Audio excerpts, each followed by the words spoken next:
everyone, welcome back to my channel, or welcome if you're new here. The notorious Lord Henry made this claim in Oscar Wilde's seminal novel, A Picture of Dorian Gray. And I think this is an interesting take, so I want to talk about it. Now, while the quote that I read to you is part of a long monologue which convinces a young, beautiful boy to embark on a life of hedonism, that is not my motive in repeating it.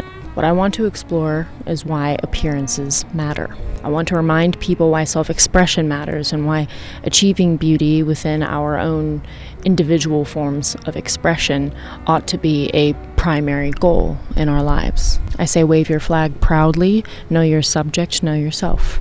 So let's get started. So saying that the visible world is the truly mysterious thing, how could something which is right in front of you be mysterious? And why are those who do not judge by appearances the shallow ones, those who look within? I mean, what? Well, Oscar Wilde loves extremes, and he's chock full of these paradoxical epigrams. And because he understands them very well, he understands the concept of decadence, of perversion, and how everything at its extreme becomes its opposite. This is a concept that we've also talked about on this channel many times over. So if we can comprehend that everything in its extreme becomes its opposite, we can move forward with everything else. An appearance is at once an oversimplification of the inside, as well as a crystallization of the interior. Later on in the book, Oscar Wilde, by proxy of Lord Henry yet again, would say that simplicity is the last refuge of complexity. Something becomes so complex that it becomes simple. I think an even simpler way to describe this would be how we feel when we've come to old age, how we look back on our lives, and how we look back on our memories. You live each day, each second, and all of these things have occurred over the years. And when you're old, you remember only the most important things. That's the things that stand alone in defining you. And you expel the rest. Over time, you distill what matters most and what contributes best to the simplification of your entire life. This is why the most famous saying, if you know your subject well, then you can explain it simply, makes sense. I believe that's Einstein, by the way. Things don't become oversimplified, they become refined. And it takes somebody with a trained eye to understand that. So an appearance can say everything about you to the person that can read your appearance. And it can let a person know how far along the journey of self-realization you are. It can tell someone if you listen to a certain genre of music and tell them what your philosophy on life is. The person who tries to make a guess at you may not always be correct, because they themselves are perhaps not versed in understanding the symbolism of appearances, because that's what it is, really. What you go out into public and you put on display of yourself, that is a portrait of symbols. Those who can figure you out, who are good at doing that, would be very similar to art critics, trying to read the language. I mean, that's how it is whenever they look at any artist's body of work. I mean, with those words alone, I would just say that self-expression is worth putting in the effort. I just really want to win everybody over to see the joy of self-expression and self-mastery, the effort it takes to do that. It's such a fun time.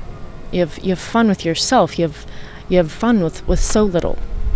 There's this really great scene in Casino Royale. I don't know if any of you guys are James Bond fans, but I certainly am. I have been since I was very young. And I'm speaking of the Casino Royale, by the way. That's with Daniel Craig, not the one in the 60s. That psychedelic, insane, whatever the hell that was. I'm talking about the scene where Vesper meets Bond on the train to Montenegro, and this conversation between the two of them is where you can see that Bond has met his match. Not to say also the love of his entire life. It is just this ruthless unveiling of appearances. But this one overcompensates by wearing slightly masculine clothing, being more aggressive than her female colleagues, which gives her a somewhat prickly demeanor. And ironically enough, makes it less likely for her to be accepted and promoted by her male superiors, who mistake her insecurities for arrogance. By the cut of your suit, you went to Oxford or wherever. Naturally think human beings dress like that. But you wear it with such disdain. My guess is you didn't come from money, and your school friends never let you forget it. And of course it all makes sense because the movie Casino Royale is a movie about a poker game. a high-stakes poker game. And of course there's this metaphor that leads in about somebody's tell and reading people, and of course the reason why Vesper is so intriguing to Bond and why he falls in love with her is because she has no tell, and because she is this great mystery that he's trying to unveil and to recognize. And I just think that's a beautiful love story, and of course an important segue into why appearances are so important, and why we try so hard to understand one another through appearances, why we try to decode the personality of somebody, why we try to categorize people, and why we stereotype people. And this is just an extremely charming and entertaining way to display this conversation between the two of them on the train. Being able to read people, being able to display yourself accurately out in the world, this is a way where you can show others who you are, attract people who are similar to you, as well as repel people that want nothing to do with you. It's a way to categorize people, how we display ourselves. And yes, there are stereotypes and there are ways to degrade people through doing this, but this is also an extremely helpful social tool that we all have. This is a way. I don't want to dwell on the stereotyping and the bad things, but I want to talk more so about the law of attraction and going out into the world and attracting things that you see fit for yourself. They say just for the job that you want, or I'd say that should go into all parts of your life. The way that you look should be the ideal of what you want to be, not what you are. You're the raw material. You need to work on that and mold it and sculpt it into something better each day. By doing this, you're making it easier for people that you can trust, and people that you love, and people that intrigue you and make life more worthwhile. You attract them to you. We need those exterior markers to make it easier to find your kin out there in the world, and to know who to not waste energy on. That's just a fact of life. The person who does not judge by our appearance does not recognize perhaps that the symbols that we carry with us all the time, our clothes, our dress, our mannerisms, our culture, all these things, they do not recognize maybe that they are symbols, that they are signifiers, or that they are important, or they simply elect to ignore this. But I don't think that this whole video is supposed to be my argument for why you should not ignore appearances. And while you don't have to be a dick about it, you definitely should take appearances seriously. I want you all to be in the know. I want you to be able to judge silently and see if you're right, maybe. Be able to be fluent in the art of reading people and of knowing what is out there in the world and expanding your horizons. And you should be just as keen on being able to explain and read yourself. Be good at showing who you are to the world and putting the effort into being able to communicate that effectively. As human beings, we have so much raw material to work with when it comes to our outward appearance. We have our ethnicities, our families, our genders, our past, my God, our entire personality, inward, interior city of personality to work with, what our soul gravitates towards, the things that bring us joy, and even our desire to camouflage ourselves. I find that fascinating on its own. Appearances can be used for camouflage. They can be used for theater, to be able to reveal hidden personas within us that perhaps the outside world rejects. I'm talking about drag culture, for example. Appearances can be hijacked and molded for whatever and whenever you need it. I mean, how spectacular is that? Our inexhaustible ability to masquerade. How advantageous it is to be able to shape shift, to be able to enter into many rooms, to assimilate, to learn, to metamorphose. Appearances matter for that reason too. Our appearance, much like our biological bodies, show growth and change, progression, regression, as well as protect us or grant us access to the forbidden. That's cool. That's pretty damn cool, is it not? I think that people today, for whatever reason, have lost the desire to express themselves because they feel so beaten down by this unattainable beauty standard thing. And perhaps because they are discouraged, they have thrown out their desire to care about anything at all, and they only simply work within the bare minimum. I see less of... I definitely see that there are people who try to work within within themselves and they try to find what is their ideal, what they define to be beautiful. I am very encouraged by that. But just as equally, if not more, I see that people have almost accepted defeat, and they are praised for this all the time. And I don't think we should be praising people and letting them just be gentle with yourself, be careful with yourself. That only goes to a certain point. It gets to a certain point where they just accept defeat, and I don't accept that. When we throw out beauty and the difficulties that comes with pursuing beauty, it is no doubt difficult. People have forgotten all of the other things beauty presides over, like originality, like dignity, passion, perseverance. Too many people are content with the bare minimum, with the profane, with the cheapest, easiest alternative to real life. And I want to give people back the courage to take that life for themselves, to be who they truly are. The pursuit of getting to know oneself, putting in the effort to do that, is not something that is too tedious. It should be enjoyable and worthwhile. People also forget that beauty and appearances don't always have to do with physical appearance, physical beauty. The span of beauty is vast. People can have a beautiful soul. They can be the most gallant, virtuous person you have ever met. Someone's mind, their ideas, their outlook on the world can be poetic, beautiful, inspiring. And of course, the way that someone expresses themselves can be beautiful too. It's what we call fluidity. It's what we call coherence. Whether it's in their speech or their dress, those things are beautiful too. It doesn't have to always be about, I don't look this way on my face. It can be everything else that you drape yourself in.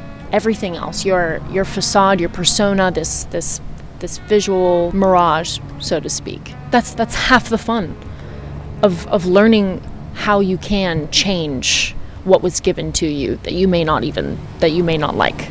That's part of this transformation of the metamorphosis. People they always have, but I guess every now and then you need somebody talking about it and reminding everybody. But we're taking beauty at face value here and tossing out the rest of what it has to offer. Though, just because people are a bit disillusioned with beauty right now, I feel it is my time to be able to say something like that. And though the conversation between Dorian Gray and Lord Henry, the little quote that I included in the beginning of this video, that comes from a place that seems perhaps corrupt and superficial if you have read the book.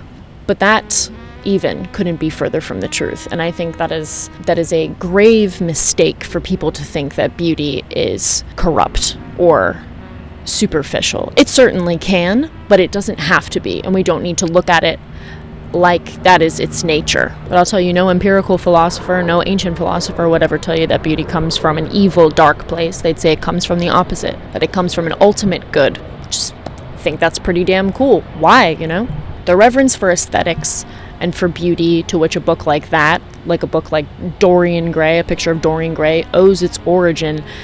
It believes that beauty, aesthetics are the highest achievements of man and the gods. That such things are transcendence that for a moment can transport us to a place where we can find relief and peace.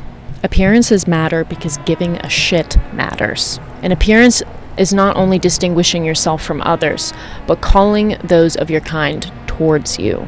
Getting yourself ready each day is a ritual of attraction. Your appearance, like I said before, can signal for your kin to come to you, or it may intrigue others who are not like you to investigate. This is where mystery enters. The mystery of your appearance is asking your observer to guess at who you are. To you and your kin, of course, you are the way you look, you're a dead giveaway, right? But to the outsider, you are the unknown, the very mystery of life. When you think about it in that way, again, isn't that just wonderful? You embody the actual mystery of life, the lust for life, to understand, to know, to progress, to proceed, to live, to do anything at all. Learning, expanding, mastering, evolving, starting over asunder. That's what all of this means. That's what the appearance embodies. It's taking from what's within and bringing it outward. Just to finish off here, there is no one in history who has taken appearances more seriously than the dandy. The way I see it, dandies have been more ridiculed than properly defined, so unfortunately I'll let you know what the textbook definition is of the dandy, and then I'll explain to you what they really are. The dandy is a man unduly devoted to style, neatness, and fashion in dress and appearance. Superficial. One would say simple. So, if you are new to dandyism, yes, that appearance of a dandy may seem kind of stupid to you and vapid, but I'll explain to you a little bit better from people who know and have actually met dandies at that time period, like Holbrook Jackson. I think he described it best when he said that a dandy is an artist whose media are himself and his personal appearance. And I'll amend that, I guess, and say that a dandy is not just an artist, but a master at his media, at his medium. The dandy is a perfectly regulated connoisseur, and that physical appearance is a confirmation of that. The dandy is not satisfied with simply living, because simply living is just the raw material, right, for life. So he performs. The performance is the transformation, the transmutation of the raw matter into something which is artistic. The dandy revealed to us throughout history that appearance can be mastered to an ultimate form of discipline and breadth. The dandy is so controlled even so as to appear unmoved by things. If I'm pronouncing this correctly, in Latin the phrase is nihil admirari, which means let nothing astonish you. And the reason why this is a quote that is attributed to dandies is because dandies are known to be blasé, because the dandy has seen and done everything, because his aristocratic background oftentimes allows him to be able to do so. However, the dandy is unbothered, is remote, not only because they have exhausted life, exploited it perhaps in a negative way, but because their temper, their own emotions and reactions have been quieted, have been controlled and disciplined. To stand in the face of a terror or sadness, great sadness, and look at it and not be moved by it can be seen as jaded, perhaps, but it's also an incredible form of self-control if it's done purposefully and not because life has just not because of ennui. This is what separates, I think, the ideal of the dandy from where we have come to a miscommunication that dandies are filled with ennui, that they're jaded, and that they just are bored all of the time. But the real ideal is that a dandy has all of the emotions, that they are filled with all of the things that make them human, and yet they're almost monk-like in their self-regulation. That's what you want, not being like just the nerve endings are being seared off. That's not what you want. The dandy does have the ability to feel,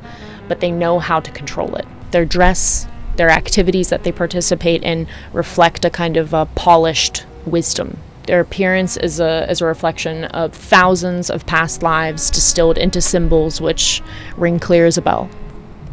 It's getting dark out here. I'm going to end with a little bit more Oscar Wilde to wrap things up, but I would say that effectively being able to communicate who you are, communicate an idea, that is the goal of every artist and every human being. I think it should be the goal. One of our goals, anyway. If we never tried to do this, then everything would be stuck in the phase of the idea, right? Uncompleted and never born. And that, I think, is what is intended when Oscar Wilde says that thought is superficial, right? It's uncompleted. It's surface level. And so why beauty and artifice are revered as the final form, perhaps. Because for Wilde, nature is unfinished. Wilde gets this from Huysmans, who is the author of the famous and very mysterious Yellow Book that is mentioned in the latter half of the picture of Dorian Gray.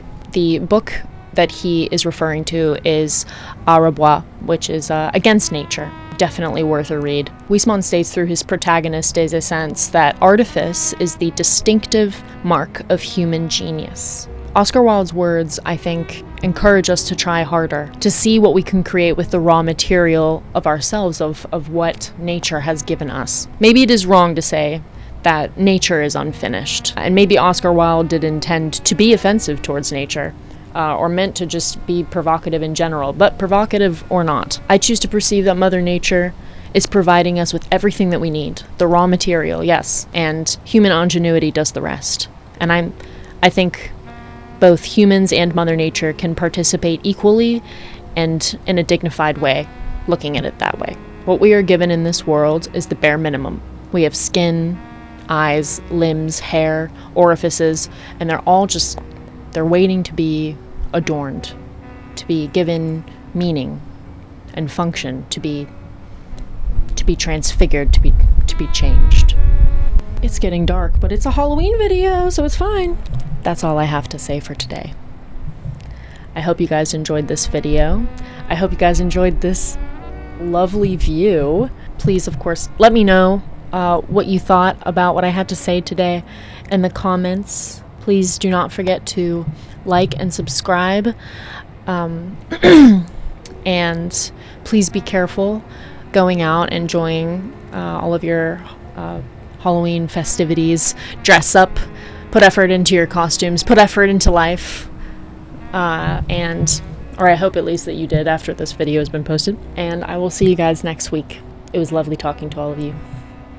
Bye-bye.